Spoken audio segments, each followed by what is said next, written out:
You know what? Let's watch how the ocean shipping works. I mean, let's learn something so we sleep less dumb tonight. I like that. This video was made possible by Wendover, Wendover Production. By CuriosityStream. Watch an exclusive behind-the-scenes video, finally answering the question of how we make these videos, by signing up for the CuriosityStream Nebula Bundle deal at curiositystream.com/Wendover. In the early morning hours of August 22nd, 2021, the Maersk Essex pulled away from berth 402 at the port of Los Angeles, California. After navigating through the breakwater, the ship made a westward turn, beginning a 2-month, 17,000-mile, 27,000-kilometer voyage from America to Asia and back. This is, in the context of today's ocean shipping industry, a rather unremarkable journey on a rather unremarkable ship. Just 15 years ago, though, the Maersk Essex would have been truly extraordinary. You see, the Essex boasts a capacity for 13,092 20-foot containers, or TEU, 20-foot equivalent unit. The size is just staggering. Like, I've never seen any huge boats in real life. Like, the only time I went close to the sea, I went to Marseille, and I don't remember any massive boats. I was like at a place where there was a lot of like private small boats, right?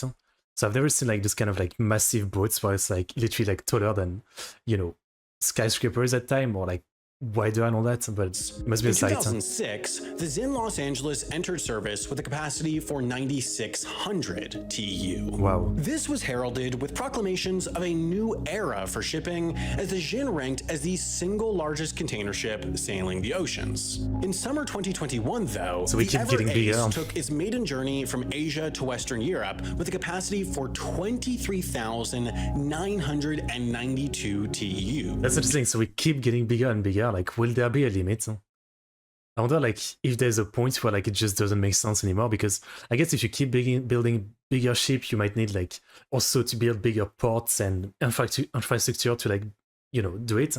But technically, like, is there a limit? Like, as long as you do the engineering of like, you know, the ship needs to be this side, this height, and all that to be balanced. I wonder if there's a limit, yeah.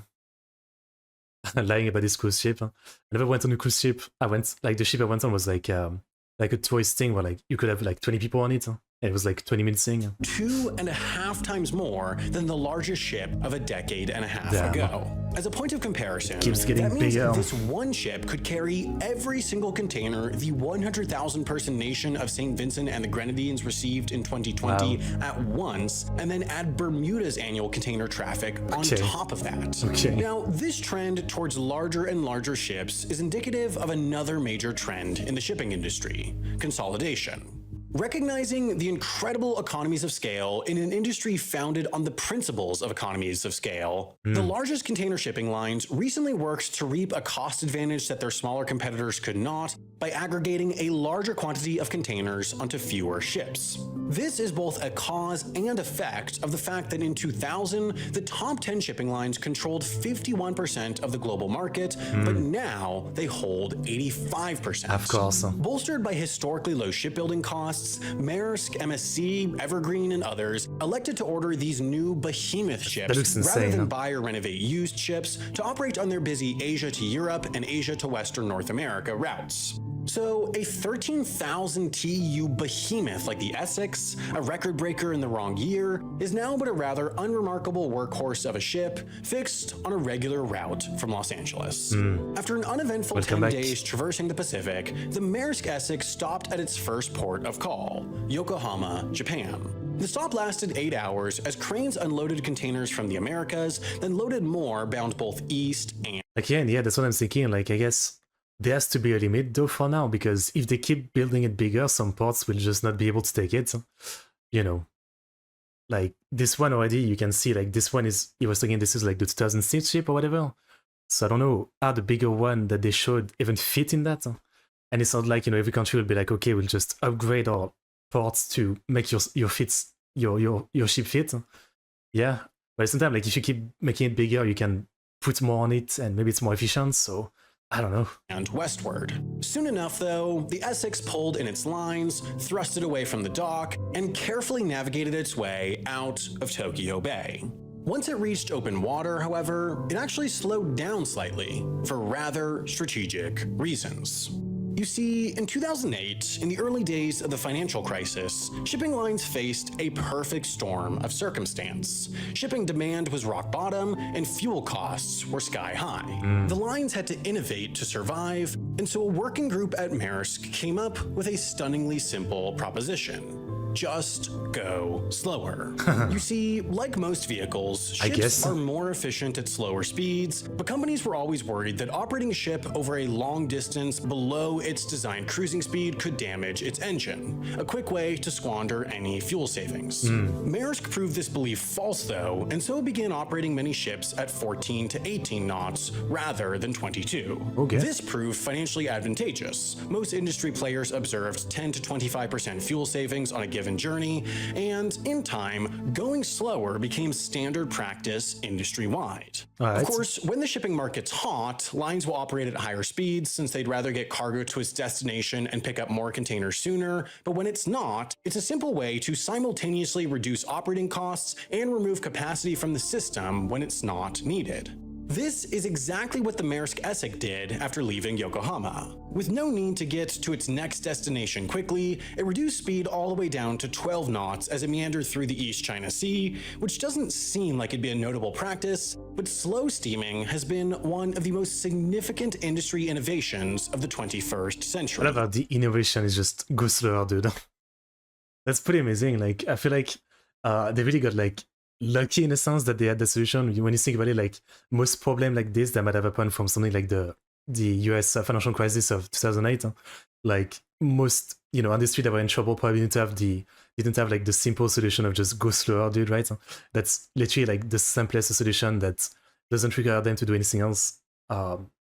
Just go slower, right? It's pretty amazing. That is lucky.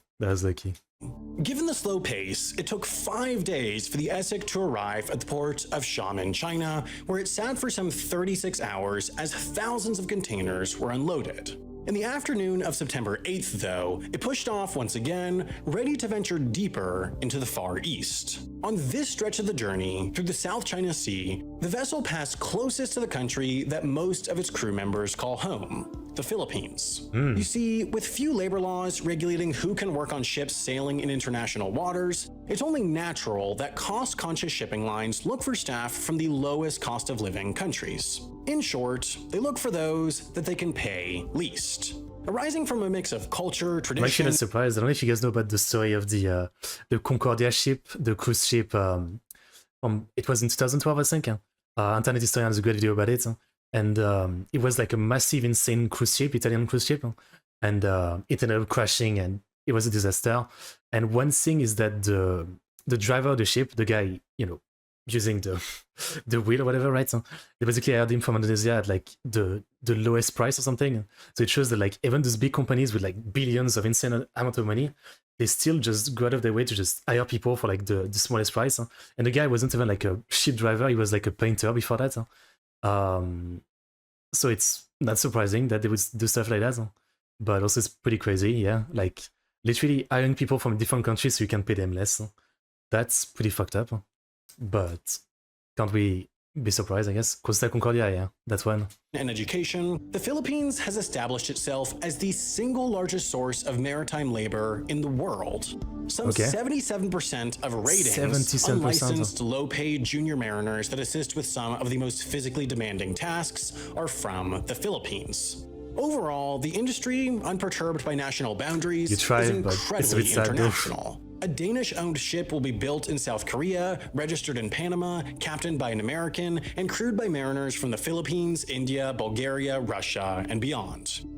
The westernmost point of the Maersk Essek's journey was here, the port of Vung Tau, Vietnam. It tied up to its dock on September 10th. These brief port visits offer most crew members some rare moments of continuous free time. As the cranes handle the work of loading and unloading the ship, the crew is typically allowed to leave the ship, see the sights, experience some nightlife, so long as they're back on board in time. However, because of the border restrictions imposed by many countries in response to the COVID-19 pandemic, this practice of brief short visits to foreign countries has become impractical or impossible. Oh wow, then that would be pretty fucked up, yeah. Like I assume it's already like pretty boring and monotonous to be on the ship. So like one of the only things you look forward to is being able to like, you know, get off for like 2 days while the ship is being loaded and unloaded. So that must be pretty fucked up. Then it means like you can never leave. You're on the ship forever. That's damn. Further toughening an already difficult style of life. So after its 44 hours physically, but not practically in Vietnam, the Essex started spinning its propeller once again on September 12th, and the crew members went back to an endless routine on an endless ocean. Now, some of Vietnam's primary exports include shoes, clothing, and textiles. These are typically not very price-dense products. For example, a box of cheap shoes takes up a good amount of space, but might only sell for $20 in the US. However, the fact that a company can manufacture shoes in Vietnam, ship them across the world to the US, and still turn a profit on a $20 sale price is indicative of just how unbelievably inexpensive ocean shipping is on a human level. Before the tumult that COVID brought to the industry, shipping lines typically charged about $1,000 to carry a 20-foot container from Asia to the US. That 20-foot container could hold some 3,500 shoe boxes. I was gonna say, what's the math on that? How many, like, containers are pretty big, but how many shoes can you have to make it worth it? Yeah. Interesting. Meaning the cost to transport a shoebox 8,000 miles or 13,000 kilometers across the world from a port in Vietnam to one in California was about 30 cents. Okay, so that's actually pretty great. People talk about ocean shipping enabling globalization. This is what they mean. I see. The fact that transporting a shoebox quite literally to the other side of the world costs less than a single McDonald's chicken nugget means that location and distance are hardly factors in today's world of manufacturing. The Maersk Essex's next stop was Hong Kong, where it docked at the Kwai Tsing container terminal for 32 hours between September 15th and 16th. It then took a slow, meandering path around the territory, dropped anchor for 24 hours, then worked its way into the port of Yantian, located near the factories of Shenzhen. Now, with its capacity for 13,092 containers, there are, of course, 13,092 different spots where a container could go on the Maersk Essex. Yes. Naturally, in practice, it's far from random. Complex, expensive computer programs crunch a huge variety of factors to spin out the ideal storage plan. I was gonna say, I guess this, you know, it's not just, you know, Lego build or something. Some container must be like way more heavy than others. So if you put all the heavy containers on one side, yeah, that's not gonna be great. So there must be quite the calculation, but I guess, yeah, I didn't realize, but it must be a computer doing it. For a given journey. To start with, there's the obvious stuff. You want, in this journey's case, the containers for Yokohama to be placed on top of those for Xiamen, so one doesn't have to unload Xiamen containers to get to the Yokohama ones when there. Then, the program needs to be sure that certain containers are in particular positions. Refrigerated containers need to be in a spot with a power supply, while those carrying goods with the potential for leakage, like animal hides, need to be placed in a spot where they can be easily accessed by the crew while underway. Meanwhile, other containers must not be in particular spots.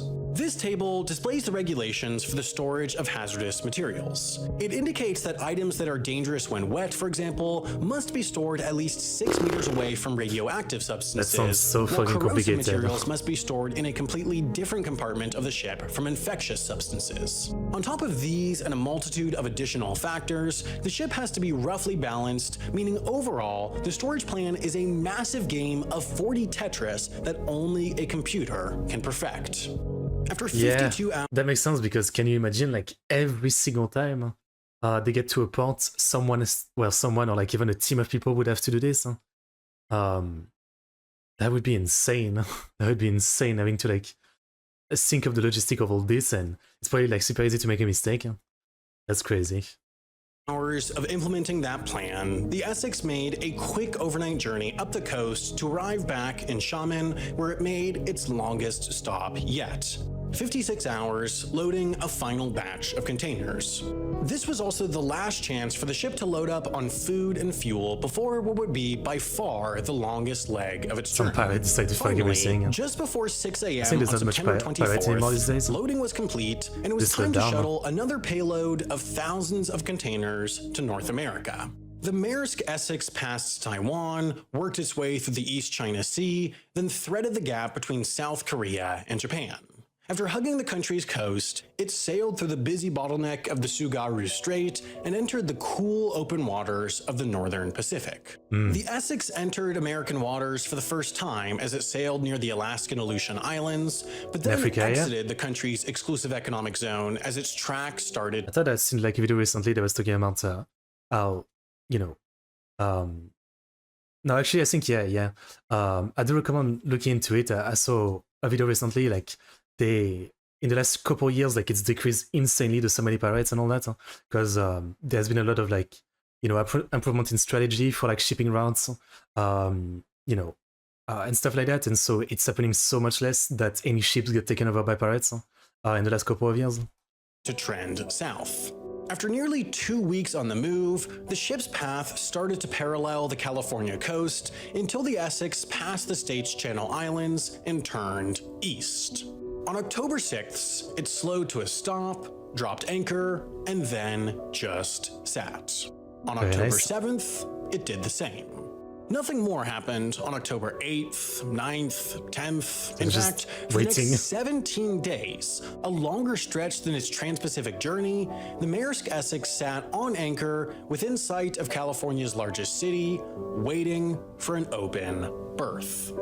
The time finally came on October 20th. That seems like a waste though, like, I don't know. Like, I understand the point of like slowing down the ship, but then this, like, 70 days, you're in front of the place and you have to wait. That seems like a waste. And I understand that's probably because there's so many ships and only so much that can be done in the port itself. But then, you know, why not build like wider ports and more ports, right? But it seems like that's a loss of money, no? Like such a long wait. Third. After 62 days, the Maersk Essex arrived right back where it started. Berth 402 at the port of Los Angeles. Now, the Port of Los Angeles is located right next to the Port of Long Beach, and while the facilities are technically independent from each other, they take advantage of shared infrastructure like roads and railways.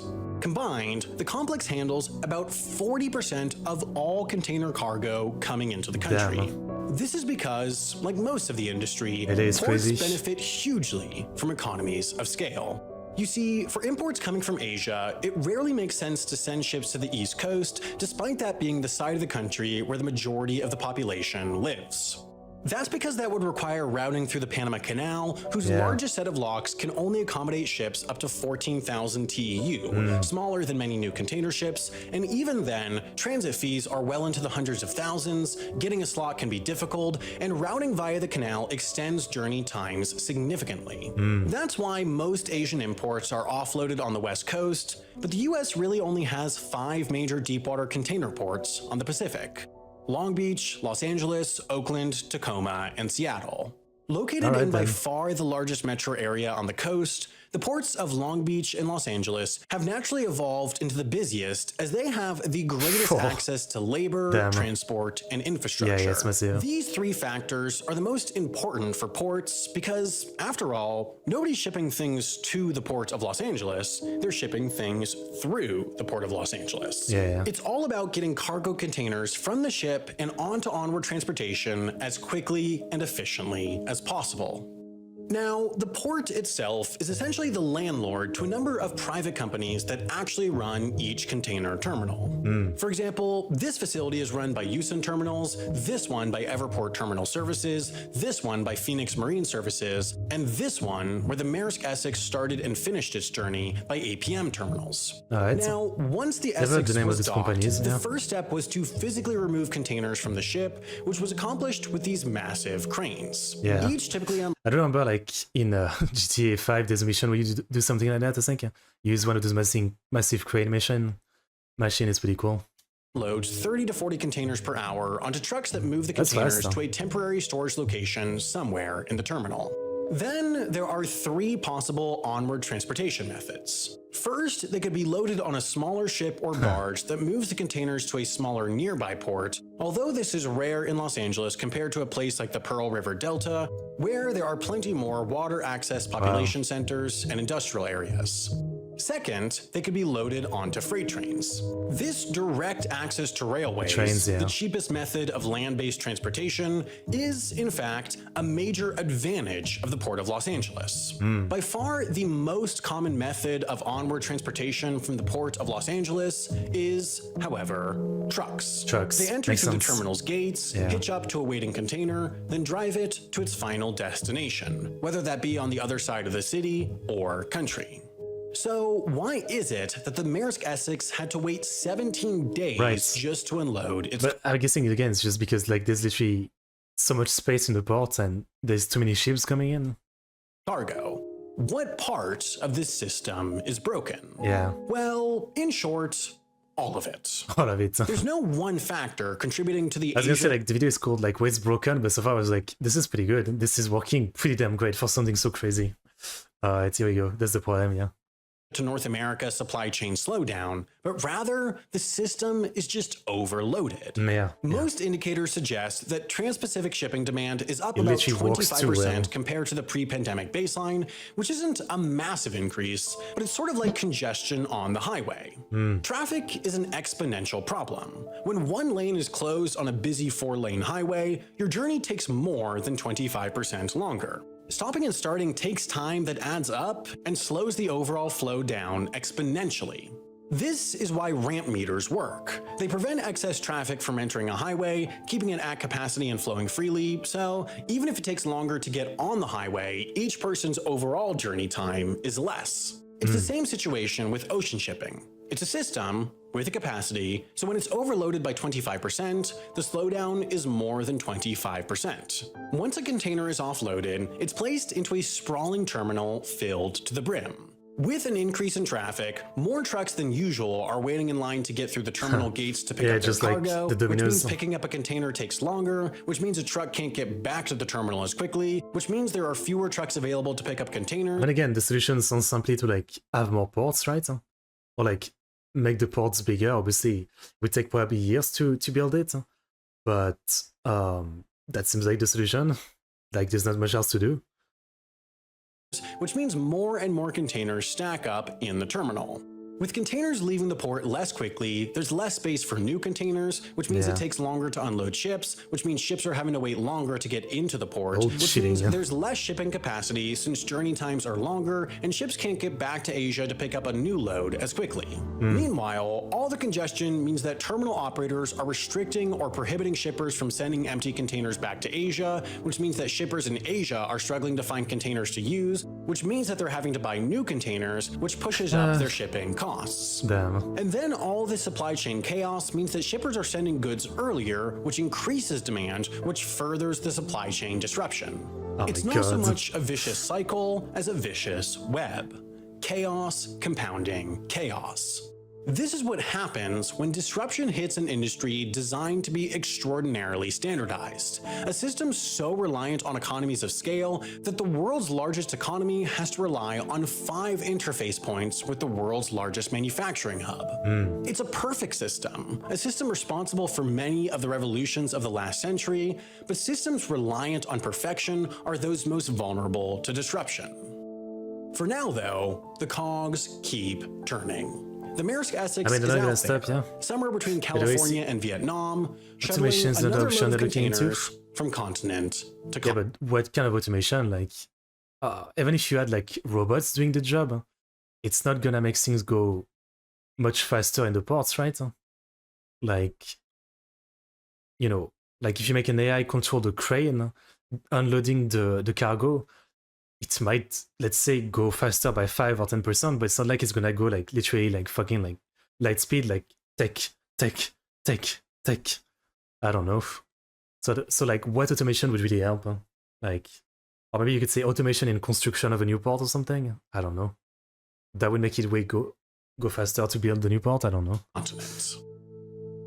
Probably the Interesting. most common question I receive is the most obvious one. How do we make these videos? I've finally gotten around to answering that by making a video following the process of making this video from start to finish. However, I don't really have a natural place to put that on YouTube. Okay, I guess I'll leave it at that. Spoil the sponsor, yeah. Great sponsor. Nebula is like often, I see it often for like documentary stuff. It's a good one. 5-10% is still significant, I guess so, yeah. But compared to like how bad the problem seems to be, yeah, I don't know. Okay, pretty interesting, yeah. I mean, I guess it's broken, but again, the solution seems pretty straightforward, no? It's just build more ports that can take all this cargo, right? And then everything goes back to being efficient.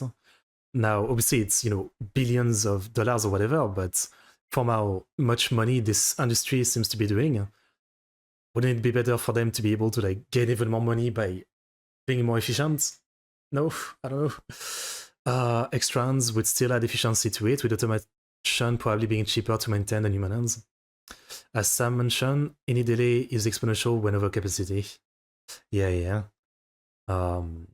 Yeah, just build more ports, I guess. That's the gist of it. I guess there's really not much else that will fully solve the problem. Now, obviously, the problem is then if you build more ports, but eventually, you know, whatever happens, suddenly the demand is so much less, then you've got to maintain the ports, and it's not realistic anymore. But I don't know. Building is also an iffy thing. If other entities own the coastline land, yeah. I mean, obviously, I know it's probably like a nightmare, but you know, you have to buy up areas and all that and all that, yeah. Yeah. I mean, it's one of those thing. It's one of those thing. It's one of those things like anytime you order something from like a different country, you order something from Amazon or something, you don't really realize like how far it's coming from and the freaking insane logistic of it even getting to you. To me, it's just like, yeah, I just ordered like a shampoo, my $5 shampoo, and it just came from like the other side of the world and it went through like all over the place. You don't really realize it sometimes. It's really like that. It's a pretty good video to like just realize the scale of things, yeah. Yeah. One thing I know is I feel like, yeah, respect to the people who work on those kind of ships. Mustn't be the best, especially like for the period of like COVID where they couldn't even get off the ship anymore. Feels bad. Feels bad. Here's the link. Really informative. This reminds me of real life lore. Like this, the presentation and even the narration is very like the channel real life lore, which I really like. That's good. That was good.